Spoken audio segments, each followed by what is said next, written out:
Pregnant women growth scan కి వచ్చినప్పుడు మనకి స్కాన్ లో మోస్ట్ కామన్ గా డిటెక్ట్ అయ్యే ప్రాబ్లం ఆమ్నియోటిక్ ఫ్లూయిడ్ లెవెల్ తక్కువగా ఉండటం, అంటే బేబీ చుట్టూ ఉండే ఉమ్మనీరు తక్కువగా ఉండటం. సో ఇలాంటి పరిస్థితుల్లో ఈ ఆమ్నియోటిక్ ఫ్లూయిడ్ ఇంప్రూవ్ అవ్వడానికి యూజ్ అయ్యే కొన్ని టిప్స్ మనం డిస్కస్ చేద్దాం.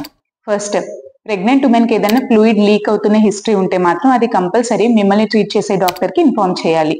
Second, hydration and diet. Hydration అనేది చాలా important. Daily 4 to 5 litres of water అనేది మీరు కంపల్సరీ తీసుకోవాలి. అండ్ కొంచెం కోకోనట్ వాటర్ లాంటివి కూడా ఎక్కువగా తీసుకుంటే మంచిది. అండ్ మీరు తీసుకునే ఫ్రూట్స్ అండ్ వెజిటబుల్స్ లో కొంచెం వాటర్ ఎక్కువగా ఉండే తీసుకోవాలి. ఫర్ ఎగ్జాంపుల్ ఫ్రూట్స్ లో అయితే వాటర్ మిలాన్, కర్బూజా, ఆరెంజెస్, గ్రేప్స్ కొంచెం ఎక్కువగా తీసుకోవాలి.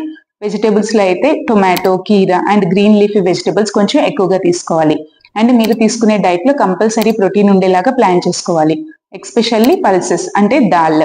And third, exercise. Daily 45 minutes walking కానీ ప్రెగ్నెన్సీ ఎక్సర్సైజెస్ కానీ కంపల్సరీ చేయాలి. ఇలా మీరు ఎక్సర్సైజ్ చేయటం వల్ల బేబీకి వెళ్ళే బ్లడ్ సర్క్యులేషన్ ఇంప్రూవ్ అయ్యి ఈ ఆమ్నియోటిక్ ఫ్లూయిడ్ బాగా ఫామ్ అవడానికి మనకి యూస్ అవుతుంది. And fourth, rest. మీరు కనుక వర్కింగ్ ఉమెన్ అయినా లేదంటే ఏదైనా హౌస్ హోల్డ్ రెస్పాన్సిబిలిటీస్ వల్ల సరిగా రెస్ట్ తీసుకోకపోతే మాత్రం మీ రెస్ట్ లెవెల్ని కంపల్సరీ ఇంప్రూవ్ చేయాలి.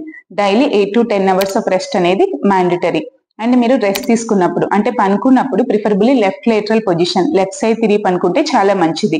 And fifth, avoid using pain killers and pain killer balms. మీకు ప్రెగ్నెన్సీలో యూజువల్ గా బ్యాక్ పెయిన్ ఉందని, హెడేక్ గా ఉందని, లేదంటే లెగ్ పెయిన్స్ ఉన్నాయని చెప్పి కొంచెం పెయిన్ కిల్లర్ టాబ్లెట్స్ వేసుకుంటున్నా లేదంటే ఈ బామ్స్ వాడుతున్నా మీరు కంపల్సరీ వాటిని అన్నిటిని స్టాప్ చేయాలి.